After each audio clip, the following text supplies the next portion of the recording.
Hello and welcome everyone. अभी तक हम लोग कवर कर चुके हैं 13 चैप्टर्स को। आज हम लोग स्टार्ट कर रहे हैं 14 चैप्टर। 14 चैप्टर है हमारा कंपाउंड कॉन्सोनेंट। यहाँ पर हम कॉन्सोनेंट्स को एक दूसरे के साथ कंपाउंड करेंगे, एक दूसरे के साथ मर्ज करेंगे।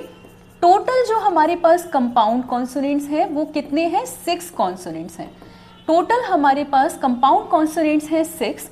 आज हम लोग स्टार्ट कर रहे हैं ये वाला चैप्टर, ठीक है। ये हमारे पास कौन कौन सी साउंड्स होती हैं? देखिए, अगर किसी वर्ड में क्वा का साउंड आता है तो उसके लिए हम क्या करते हैं? उसके लिए हम के अंदर इनिशियली अगर ऐसा ये लार्ज हुक बना देते हैं, एक लार्ज हुक इनिशियली बना देते हैं, तो ये हमारा क्वा को रिप्रेजेंट करता है।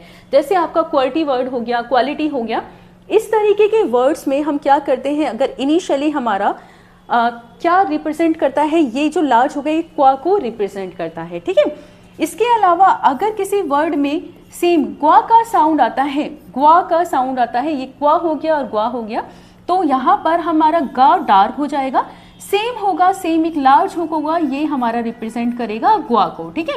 यहाँ पर बस गे आपका डार्क हो जाएगा, के जो है वो आपका लाइट है, ठीक है। अगर किसी वर्ड में एम्प या एम्ब का साउंड आता है, ठीक है, जैसे कैंप हो गया, एम्बर हो गया, तो एम्प या एम्ब का साउंड आता है तो उसके लिए हम क्या करते हैं? हम एम को डार्क कर देंगे, ठीक है। एम हम कैसे बनाते हैं? ऐसे। तो अगर हमने एम को डार्क कर दिया तो वहां पर वो क्या रिप्रेजेंट करेगा? एमपी या एमबी, दोनों के साउंड को सेम हमारा डार्क एम रिप्रेजेंट करेगा, ठीक है। इसके अलावा अगर किसी वर्ड में लर या फिर रर का साउंड आता है, किसका? लर या रर का, जैसे फिलर हो गया, ठीक है, रेयरर हो गया, तो वहां पर हम क्या करते हैं? लर के लिए हम डाउनवर्ड एल का यूज करेंगे, डाउनवर्ड एल, और डार्क कर देंगे हम एल को। उसका हम यूज करेंगे किसके लिए? लर के लिए। रर के लिए हम क्या करेंगे? रर के लिए हम डाउनवर्ड आर का यूज करेंगे और इसको भी हम डार्क कर देंगे, ठीक है। एल भी हमारा लाइट होता है और आर भी लाइट होता है। अगर हम डाउनवर्ड का यूज करते हैं, दोनों का डार्क, तो वहां पर हम लर, एल के लिए लर रिप्रेजेंट होगा, और आर अगर डार्क कर देते हैं तो वो रर को रिप्रेजेंट करेगा। ये हमारे कॉन्सोनेंट्स हैं, ठीक है, ये हमारे कॉन्सोनेंट हैं। इसके अलावा अगर किसी वर्ड में इनिशियली WH का साउंड आता है, जैसे वेयर हो गया, विप हो गया, तो वहां पर हम वा कैसे बनाते हैं? इस तरीके से। अगर इसी हुक को हम थोड़ा सा बड़ा कर देंगे, ठीक है, तो ये हमारा WH को रिप्रेजेंट करेगा। किसको रिप्रेजेंट करेगा? WH को रिप्रेजेंट करेगा। ये हमारे 6 कॉन्सोनेंट्स हो गए, कंपाउंड कॉन्सोनेंट्स हो गए। अब इनको समझते हैं एग्जाम्पल्स के साथ, ठीक है। अगर हमें लिखना है क्वालिटी, तो हम क्वालिटी कैसे लिखेंगे? यहाँ पर देखिए, क्वा का हमें साउंड आ रहा है। अभी हमने देखा कि क्वा को हमने कैसे बनाया? हमने क्वा को किस तरीके से बनाया है? एक इनिशियली लार्ज हुक हम बनाएंगे, ठीक है, और ये बन गया हमारा क्वालिटी। तो हमें ध्यान रखना है, अगर किसी भी वर्ड में आपका इनिशियली क्वा का साउंड आ रहा है तो ये हमारा इस तरीके से रिप्रेजेंट होगा। अगर हमें लिखना है, जैसे हमें लिखना है क्विट, तो हम क्विट कैसे लिखेंगे?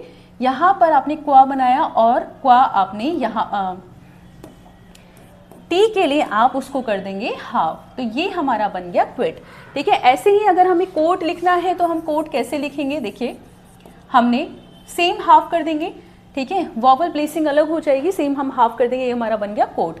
अगर जैसे हमें लिखना है क्विकली, तो क्विकली कैसे लिखेंगे? ये क्वा के एग्जाम्पल्स हैं सारे, क्वा बनाया, के बनाया, और ये हमारा हो गया क्विकली, ठीक है। तो इसी तरीके से आप क्वा के जो एग्जाम्पल्स की यहाँ से प्रैक्टिस कर सकते हैं। इसके बाद हमारा नेक्स्ट एग्जाम्पल हो गया, अगर हमें करना है, जैसे हमें लिखना है कैंप, एम्प का साउंड आता है तो हम क्या करते हैं? हम डार्क कर देते हैं। हमें लिखना है कैंप, तो हम कैंप कैसे लिखेंगे? आपने के बनाया और एम्प को डार्क कर दिया, तो ये हमारा बन गया, क्या बन गया? हमारा कैंप, ठीक है। तो इस तरीके से अगर आप डार्क कर देते हैं तो ये हमारा कैंप बन गया, एम्प को रिप्रेजेंट करेगा, ठीक है। ऐसे ही आपका जैसे यहाँ पर स्टैम्प हो गया, डंप हो गया, तो ये आपके एग्जाम्पल्स हैं एम्प के। इसके अलावा अगर आप देखते हैं, जैसे यहाँ पर एम्बडी हो गया, तो ये सेम रिप्रेजेंटेशन है एम्प का और एम्ब का। तो एम्बडी लिखना है तो एम्बडी कैसे लिखेंगे? आपने एम बनाया और उसके बाद डी बना दिया, तो ये हमारा क्या बन गया? एम्बडी, ठीक है, एम्बडी, ओके। इसके अलावा अगर आपको जैसे लिखना है impose, imposes examples already mention है, आपको लिखना है रोलर, तो रोलर कैसे लिखेंगे, आपने आर बनाया और डाउनवर्ड क्या बना दिया, लर के लिए डाउनवर्ड एल बना दिया, ये बन गया आपका रोलर, ठीक है। फर्स्ट एग्जाम्पल है आपका, अगर आपको लिखना है जैसे काउंसलर, तो काउंसलर आप कैसे लिखेंगे, आपने के बनाया, एन एस बना दिया और डाउनवर्ड क्या बना दिया, लर के लिए यहां पर आपने डाउनवर्ड एल बना दिया। ध्यान रखिए मैं यहाँ पर नॉर्मल पेन यूज कर रही हूँ तो लाइट और डार्क का डिफरेंस नहीं कर सकती, बट आप लोग इसका स्पेशली ध्यान रखिए जब आप कॉपी में लिख रहे हो, पेंसिल का यूज करिए और लाइट और डार्क का प्रॉपर यूज करिए कि कहाँ पर लाइट है कहाँ पर डार्क है। पेंसिल उठानी नहीं है अगर आप कोई भी वर्ड लिख रहे हैं, ठीक है।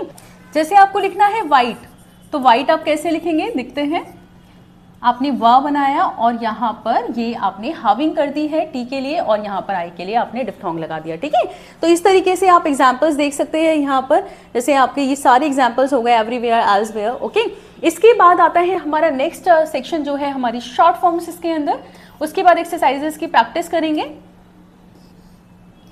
फिर आता है एक छोटा सा नेक्स्ट सेक्शन, अगर किसी वर्ड में एल से पहले डब्ल्यू आता है या एल से पहले डब्ल्यू एच आता है तो हम उसमें क्या करते हैं, हम उसमें अपवर्ड एल को यूज करते हैं और क्या करते हैं हम, अगर एल से पहले डब्ल्यू आता है तो हम एक इनिशियली एक स्मॉल सेमी सर्कल का यूज करते हैं, एक हुक का यूज करते हैं। जो एक छोटा हुक होता है वो वा को रिप्रेजेंट करता है और एक जो बड़ा हुक होता है वो किसको रिप्रेजेंट करता है, वो डब्ल्यू एच को रिप्रेजेंट करता है। ये हमेशा किसके साथ होगा, ये हमेशा एल के साथ होगा, ठीक है। अगर जैसे हमें वर्ड लिखना है वेल, फर्स्ट एग्जांपल है आपका, अगर आपको वेल लिखना है तो आप वेल कैसे लिखेंगे, यहाँ पर हम छोटा हुक यूज करेंगे क्योंकि वह है, अगर बड़ा हुक होगा डब्ल्यू एच को रिप्रेजेंट करेगा। जैसे हमें लिखना है वाइल, तो वाइल हम कैसे लिखेंगे, आपने बड़ा हुक बनाया और ये रिप्रेजेंट करेगा आपका किसको, डब्ल्यू एच को, ठीक है। मल्टीपल एग्जाम्पल्स यहाँ पर दिए हुए हैं, ये सिर्फ एल के साथ है, डब्ल्यू एच ऑलरेडी पहले पढ़ चुके हैं विद द अदर कॉन्सोनेंट्स, लेकिन अगर आपको एल के साथ ज्वाइन करना है तो कोशिश करें आप ये वाला डब्ल्यू एच यूज करेंगे, और अगर स्मॉल यूज करते हैं तो वो वा को यूज, स्मॉल हुक को यूज करेंगे वा के लिए। इसके बाद एक्सरसाइजेस की प्रैक्टिस करेंगे। इसके बाद आता है हमारा नेक्स्ट सेक्शन जो है टिक एंड डॉट एच, ये करेंगे हम अपनी नेक्स्ट क्लास में। आज के लिए सिर्फ इतना ही, होपफुली सब कुछ अच्छे से क्लियर हो रहा होगा। Thank you so much for today.